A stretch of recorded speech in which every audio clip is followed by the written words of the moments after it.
صباح الخير يا جماعه، عاملين ايه؟ يا رب تكونوا بخير.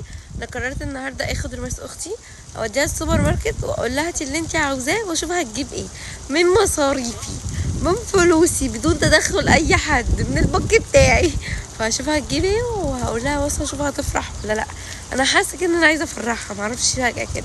فتعالوا نشوفها هي هتعمل ايه. ودي رماس اهي يا جماعه. احنا رايحين فين دلوقتي؟ السوبر ماركت. هنعمل ايه؟ نشتري حاجات.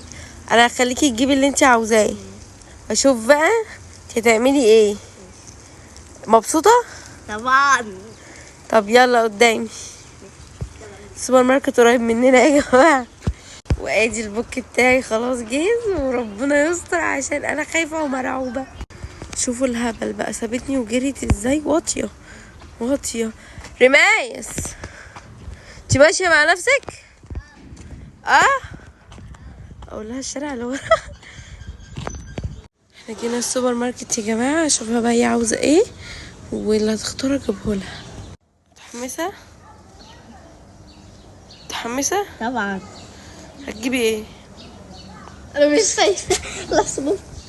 بس يا جماعه خلاص جابت الحاجه، خربت بيتي. انا ما جبتش اي حاجه ليا. وريني الشنطه كده الكيسه غير هي واحده ريد بول، مع اني انا مش من عشاق الريد بول نهائي، بس مش عارفه ليه حسيت ان انا عاوزه اشرب ريد بول.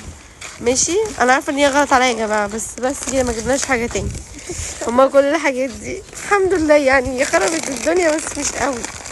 خلاص يا جماعه انا روحت بشرب الريد بول بتاعتي.